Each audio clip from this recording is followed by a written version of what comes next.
Hari demi hari, waktu demi waktu berjalan. Umur kita terbatas dan semua terhitung hisabnya di sisi Allah Subhanahu wa ta'ala.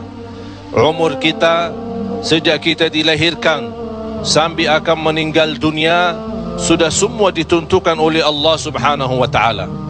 Di antaranya rizki. Malah rizki itu salah satu rahasia Allah Subhanahu wa ta'ala, dan Allah Subhanahu wa ta'ala sendiri yang mengaturkan rizki manusia. Bukan hanya rizki manusia, bahkan seluruh makhluk Allah di muka bumi. Wa ma min dabbatin fil ardi illa 'ala Allahi rizquha. Setiap makhluk yang berjalan di muka bumi, Allah Subhanahu wa ta'ala yang mengaturkan rizkinya. Walaupun rizki kita sudah ditentukan oleh Allah, tapi sebagaimana kata Amirul Mukminin Umar bin Al-Khattab radhiyallahu an, inna as-samaa'a la tumtiru dhahaba. Ketahuilah langit itu tidak akan menurunkan hujan emas. Walaupun rizki kita sudah ditentukan dan ditakdirkan oleh Allah Subhanahu wa ta'ala, tetap kita punya kewajiban untuk berusaha. Allah Subhanahu wa ta'ala menerangkan banyak di dalam Al-Quran, فَإِذَا قُضِيَتِ الصَّلَاةِ فَانْتَشِرُوا. Bergeraklah, berjalanlah, berikhtiarlah, berusahalah. فَانْتَشِرُوا فِي الْأَرْضِ وَابْتَغُوا مِنْ فَضْلِ اللَّهِ. Carilah karunia Allah, anugerah Allah, rizki Allah. Orang mukmin yang percaya kepada Allah dan senantiasa dia berikhtiar dan berusaha, tetap memiliki keyakinan, menggantungkan hatinya kepada Allah Subhanahu wa ta'ala. Itu yang namanya tawakkal qalbu. Bukan hanya tawakkal usaha, bukan hanya kita percaya kepada kemampuan diri kita atau kita percaya kepada kecerdasan kita, tapi tetap kita senantiasa memohon pertolongan Allah Subhanahu wa ta'ala. Dan segala amalan itu tergantung niat. Innamal a'malu binniyat wa innama likulli imri'in ma nawa. Kita punya amal, tapi sebelum kita beramal, sebelum kita berusaha, sebelum kita berikhtiar, tolong Bapak Ibu jangan lupa nawaitu. Saat kita mencari nafkah dan rezeki, nawaitunya untuk apa? Jadikan rezeki itu adalah jembatan yang membawa kita mendapatkan ridha Allah, jembatan membawa kita masuk surga Allah. Itulah nawaitu. Hal-hal kecil dengan nawaitu bisa menjadi besar di sisi Allah Subhanahu wa ta'ala. Ada orang nawaitu, dia mencari nafkah dan rezeki. Begitu dia mendapatkan rezekinya, dia nawaitu untuk memenuhi hak-haknya, kewajibannya terhadap istrinya, kewajiban terhadap anaknya. Sampai Rasul bersabda, sampai seorang suami suapin istrinya diberikan pahala sedekah. Coba bayangkan. Berarti nawaitu itu sangat berarti. Oleh kerana itu Bapak Ibu jangan tinggalkan nawaitu. Di mana anda berada, apa urusannya, mau kemana, tolong dihadirkan nawaitu. Karena dengan niat, disitulah akan kita sama-sama mendapatkan petunjuk Allah Subhanahu wa ta'ala. Semoga senantiasa kita dalam ikhtiar dan usaha kita, selalu kita menambah keyakinan dan kepercayaan kita kepada Allah Subhanahu wa ta'ala. Hari ini kita berusaha berikhtiar, menghadapi sedikit kesulitan dan kesusahan, jangan kita berkata, kenapa Allah tidak melancarkan rizki dan usaha saya? Tapi harus bertanya kepada diri kita, apa salah saya? Apa kekurangan saya? Barangkali kalau kita muhasabah diri, oh ternyata hari ini saya merasa susah rizki karena ketiduran salat subuh tadi. Saya merasa malam ini tidak lancar karena saya lupa baca Al-Quran. Saya hari ini merasa tidak baik karena saya ketinggalan salat malam. Inilah muhasabah diri. Al-Imam Muhammad ibn Sirin pernah dia mencela orang, mencaci maki orang. Itu orang miskin. Orang itu tersinggung. Kata Imam Muhammad ibn Sirin, saya menunggu ucapan saya ini, menunggu akibatnya, menunggu balasannya 40 tahun. Coba bayangkan, hanya satu ucapan dia takutin, dia fikirkan, apalagi perbuatan. Bapak Ibu, berapa banyak perbuatan kita salah, berapa banyak kita melanggar aturan Allah, berapa kali kita menjauhkan diri dari perintah Allah, padahal kita semua hafal wa man yattaqillaha yaj'al lahu makhraja.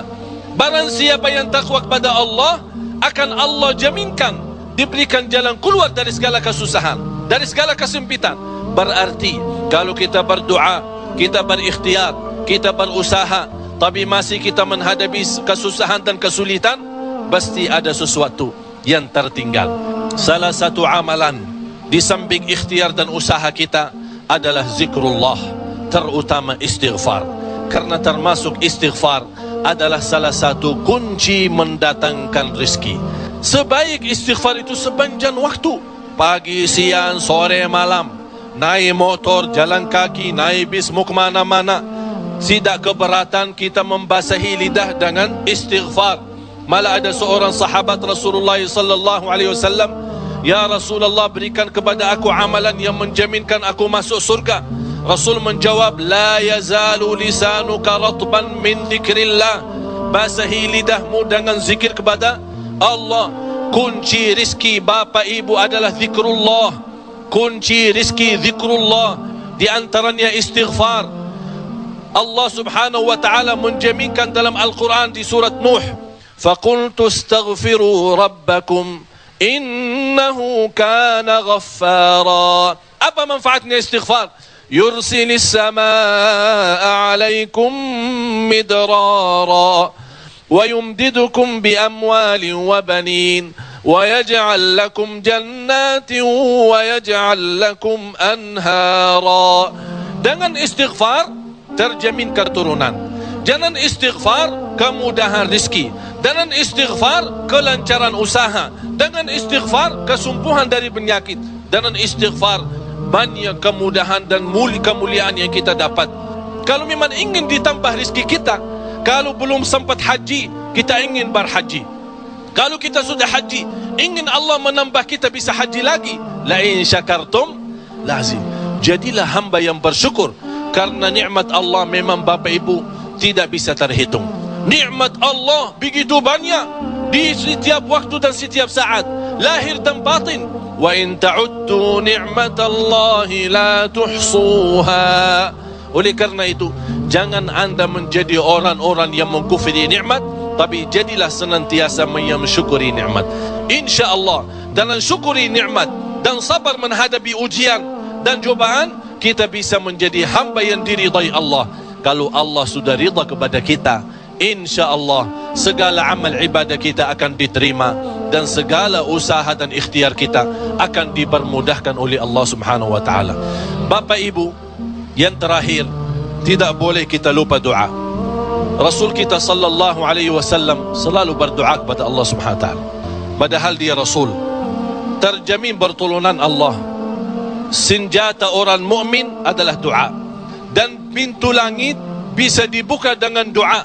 Dan doa itu kapan saja dan bisa sampai kepada Allah tanpa waktu dan tanpa batas.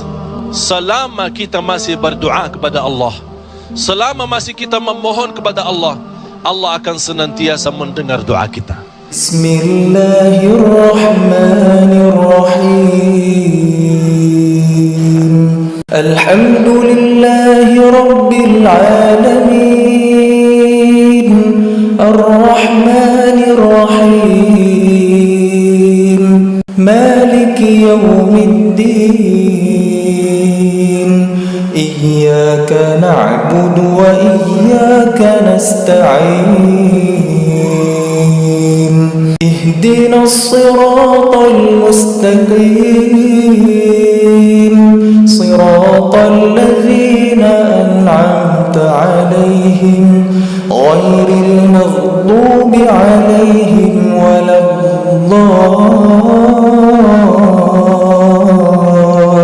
waladdallin. Qulillahumma malikal mulki tu'til mulka man tasha' wa tanzi'ul mulka mimman tasha' wa tu'izzu man tasha' wa tudhillu man تشاء بيدك الخير